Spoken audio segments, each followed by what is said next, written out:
નમસ્કાર મિત્રો, જય કોળી સમાજ. મિત્રો, સુરતની લીગલ ટીમ દ્વારા એક મહત્વનો આધારભૂત પુરાવો અમારા ધ્યાને આવ્યો છે.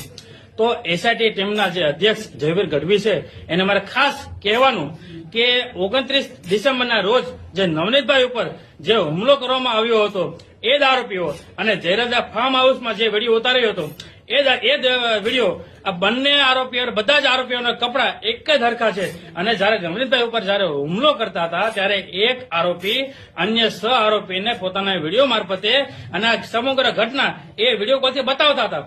તો એ વિડીયો પણ એમાં દેખાય છે, ચોખ્ખું અમને લાગે છે. તમે આ વિડીયોને તમે ઝૂમ કરો, તેને સ્લો મોશનમાં જોવો તો તમને ચોક્કસપણે એમાં દેખાઈ આવશે.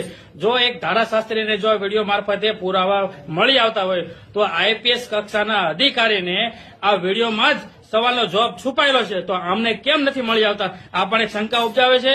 અને શું આમાં આરોપી છે એને સવલતો આપવામાં આવે છે? તો સરકાર જે છે એ કોનાથી ડરે છે, કોનાથી એટલી બીક રાખે છે? શું આ આરોપીઓ છે એટલો બધો વર્ગ છે? શું આ પૈસાદાર છે એટલે? શું એમની ઓળખાણ છે એટલે? નહીં, આમાં ચોક્કસપણે તપાસ થવી જોઈએ. મિત્રો, હું તમને વિડીયો બતાવું છું, તમે ખાસ ધ્યાનથી જુઓ.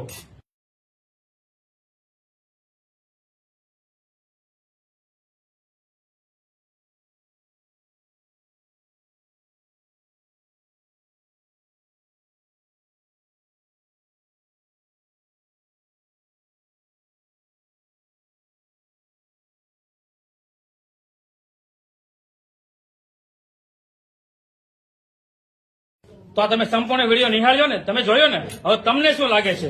તો આ તમે કોમેન્ટ કરો, શેર કરો, જેથી કરીને તપાસ કરનાર અધિકારીને પણ ખબર પડે, ગૃહમંત્રીને પણ ખબર પડે કે આપણે આમાં કઈ જગ્યાએ કચાશ રાખીએ છીએ ને કઈ જગ્યાએ આપણે કાયદાનું પાલન નથી કરતા. અને આમાં સત્ય બહાર આવવું જોઈએ, નવનીતભાઈને અને પરિવારને ન્યાય મળવો જોઈએ. જય કોળી સમાજ. જય કોળી સમાજ.